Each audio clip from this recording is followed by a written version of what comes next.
Téléstar, le magazine en terre ferme, diffusé sur la chaîne Ushuaïa Télévision, prend place un samedi par mois sur TF1.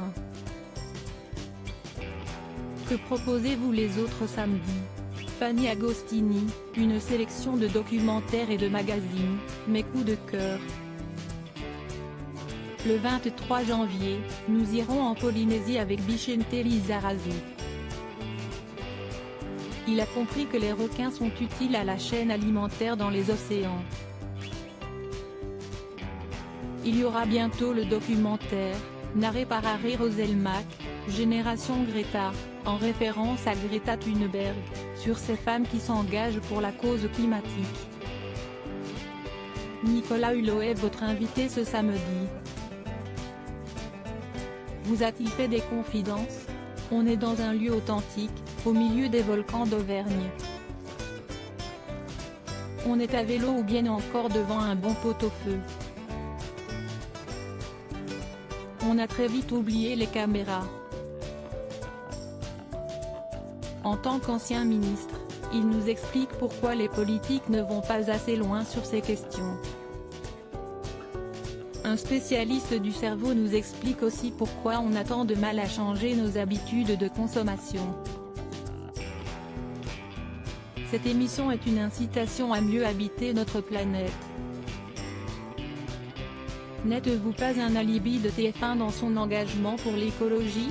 Le groupe traite déjà ces sujets dans ses journaux, dans ses magazines, dans ses fictions. Depuis 15 ans, Ushuaïa Télévision sensibilise le public sur ces thématiques. En interne, on a une vraie politique d'éco-production afin de réduire notre impact carbone.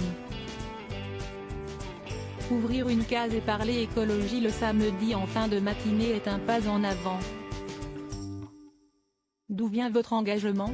Si est-il un éveil cognitif que je dois à mon grand-père, qui avait un rucher, des poules et qui m'a appris à reconnaître les oiseaux migrateurs.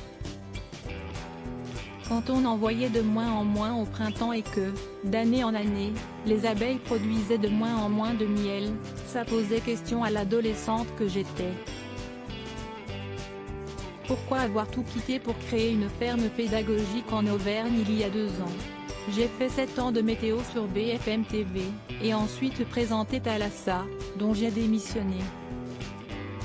Être un relais médiatique était essentiel, mais j'avais envie d'être sur le terrain. J'ai quitté Paris sans penser revenir dans les médias. Si est-il là qu'Europe 1 m'a proposé d'intervenir dans sa matinale tout en étant au cœur de la ruralité, et maintenant TF1, j'ai beaucoup de chance.